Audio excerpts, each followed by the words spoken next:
La mañana se alza con un resplandor dorado que parece atravesar las bóvedas de la ciudad y la campana distante late como un pulso antiguo. El aire trae el perfume de la hierba mojada y una brisa salina que parece venir de la costa, recordando que Canterbury es una frontera entre poder terrenal y misterio espiritual. En este paisaje se fragua la tensión que moverá destinos, la autoridad del rey y la autoridad de la iglesia, dos columnas que sostienen un mismo edificio pero que a veces se inclinan una contra otra. El sol ilumina las calles empedradas donde los mercaderes comienzan a abrir sus kioscos, y entre ellos, las sombras largas de ministros y señores de la corte se deslizan como personajes de una ópera que aún no ha cruzado su umbral. La escena se desplaza hacia la catedral, donde la piedra vive bajo el peso de siglos de oración y de decisiones que han cambiado cursos de historia. Los vitrales, con sus colores intensos, no solo iluminan el interior sino que delinean un mapa simbólico de la disputa, la justicia divina frente a la justicia del reino. En el exterior, el rugir de los caballos y la reverencia de los siervos la quietud, anuncian que la paz aparente oculta una dinámica de poder que no admite silencio. La atmósfera es de promesas y amenazas contenidas, cada respiración parece medir el borde entre obediencia y verdad, entre lealtad y denuncio de un orden que podría tambalearse en cualquier momento. En este marco, Thomas Becket aparece como una figura que no busca gloria, sino claridad.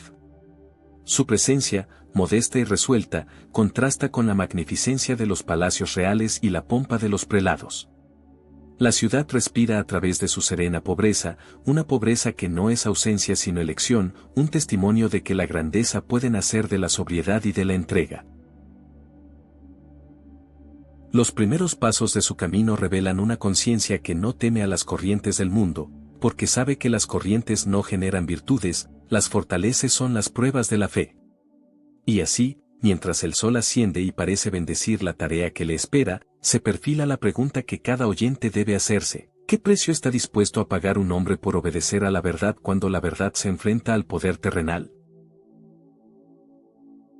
La escena se adentra en las capas de la existencia de Thomas Becket, donde la humildad no es debilidad sino cimiento de una grandeza que aún no exhibe su fulgor. En las callejuelas de Londres y en el silencio de las casas modestas, la vida del futuro canciller real se revela como una confesión constante de fe y entrega.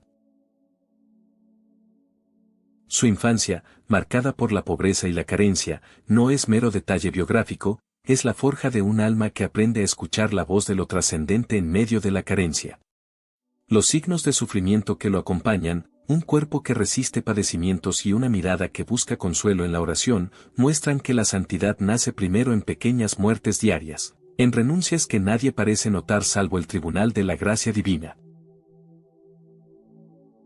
Con el peso de la responsabilidad que se avecina, Becket se presenta como un hombre que mide cada palabra y cada gesto, no para complacer, sino para sostener la verdad con una serenidad que provoca asombro. Su modestia contrasta con la ostentación de la corte y con la ambición de una iglesia que a veces se mide por ritos y glorias visibles. En su pobreza se reúne una fuerza interior que no busca poder sino pureza de intención.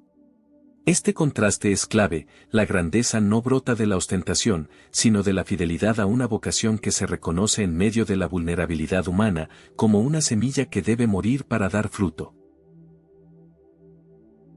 La juventud de Becket transcurre bajo el velo de un deseo profundo de aprender, de entender el misterio que une lo humano y lo divino. Se dice que el joven toma una pluma con la humildad de quien sabe que su tarea no es escribir su nombre en la historia, sino servir a una misión mayor que trasciende la propia persona. En este punto, la narración invita al oyente a contemplar si el crecimiento espiritual es un escalón de la libertad o una carga que obliga a renunciar a ciertas seguridades. ¿Qué precio está dispuesto a pagar un hombre para sostener la verdad cuando su entorno exige lealtades diferentes, o cuando la voz de Dios parece exigir una entrega sin reservas? La escena de la oración, lenta y tremolante, revela una intimidad que no busca aplausos. Becket escucha, en el silencio de la celda o del claustro, un llamado que parece superar límites humanos. En estos momentos, la presencia de la fe es más clara que cualquier argumento público, no es la fuerza de la palabra, sino la potencia de la gracia. Así, la narración sugiere que el camino de Beckett hacia la grandeza será una ruta de pruebas, de tentaciones y de consolaciones que solo la gracia puede explicar. Este capítulo no celebra la fama por sí misma, sino la dignidad que nace cuando la humildad se alinea con la vocación, una humildad que prepara el terreno para lo que vendrá y que da sentido a lo que parece pequeño y silencioso. La voz interior de Beckett se eleva en un registro que parece provenir de las bóvedas mismas de la catedral, donde la piedra escucha y guarda el eco de una conciencia que no cede ante la presión.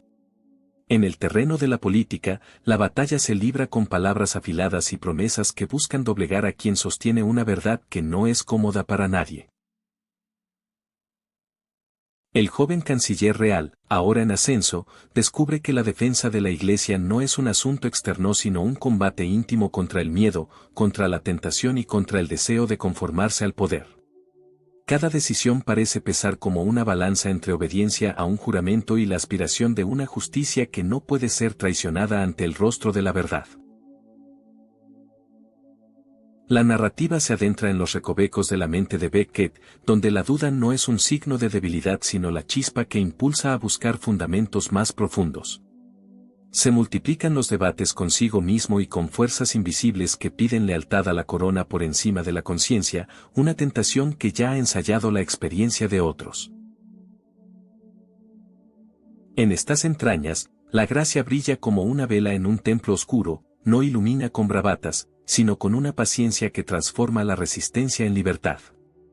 El conflicto no es solo entre dos autoridades, sino entre el miedo humano a perder lo conocido y la confianza divina en lo que puede parecer inexplicable. La tercera parte del capítulo revela un giro. Beckett percibe que la verdadera obediencia no consiste en someterse a las órdenes del poder como a un tirano silencioso, sino en obedecer una ley mayor que trasciende la figura del rey y el consejo.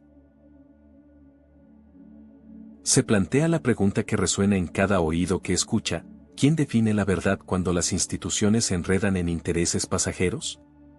En estas líneas, el héroe no es ya un simple servidor de la corte, sino un peregrino que lleva consigo una liturgia interior, una oración que se convierte en norma de conducta y en testimonio público de fidelidad.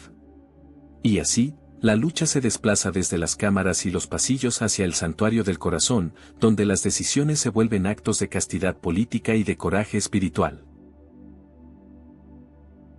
A medida que la atmósfera del siglo se comprime, Beckett aprende a sostener el peso de la responsabilidad sin perder la delicadeza de su humanidad. Cada encuentro con consejeros, juristas y prelados revela que la verdad no se impone con furia, sino que se afirma con serenidad y constancia. La narración, en su ritmo musical, alterna momentos de introspección profunda con impulsos de resolución que anticipan el apagarse de las luces del día y el inicio de una noche de pruebas.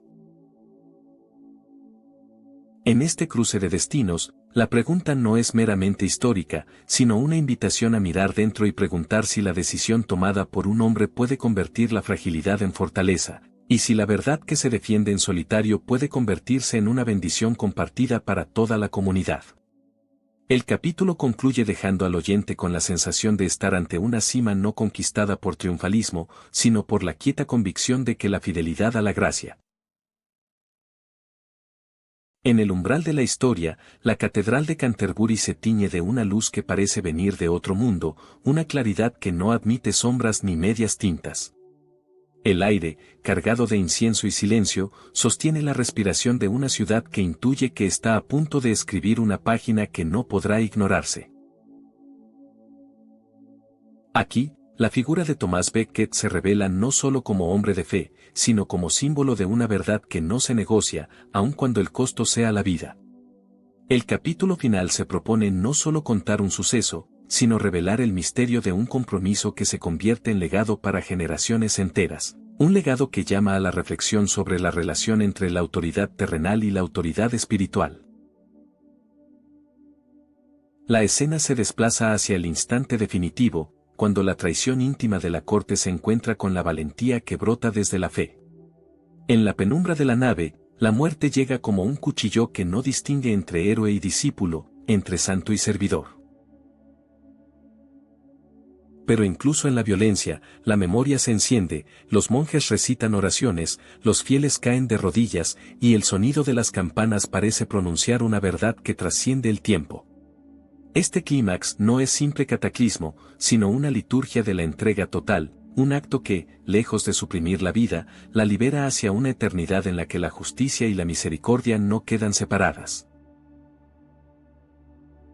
El texto propone un examen de conciencia. ¿Qué significa ser traicionado por aquellos a quienes se debe lealtad? Beckett, en estas últimas horas, no se entrega al rencor ni a la amargura, sino que ofrece oraciones por sus enemigos y por la reconciliación de un reino que se tambalea. Su voz, ya cansada, conserva un tono de autoridad serena, como si la verdad que defiende emanara de una fuente que no se agota. En este tono, la narración invita a comprender que el martirio no es un vacío de sentido, sino una afirmación de la vida que respira en medio de la persecución. La grandeza del momento reside en la consistencia de una esperanza que no falla, incluso cuando la caída parece inminente. La memoria colectiva de la Iglesia y de la nación se yergue sobre este suceso como una columna de luz. La intercesión de Beckett se convierte en oración por la unidad en la verdad. Se subraya que su muerte no separa, sino que convoca a pensar en la justicia que trasciende las fronteras del poder humano. La enseñanza que emerge es clara: la dignidad no se compra ni se negocia, se recibe como don y se transmite como testimonio. Así, el relato concluye con la afirmación de que la historia que se escribe con sangre puede convertirse en guía para quien busca vivir con integridad ante la presión de un mundo que cambia sin cesar. El oyente es dejado frente a una pregunta que no caduca: ¿qué corazón está dispuesto a sostener la verdad cuando todo parece perderse? ¿Y cuál es la forma de dejar un legado que transforme a la humanidad hacia una verdad más compasiva y fiel?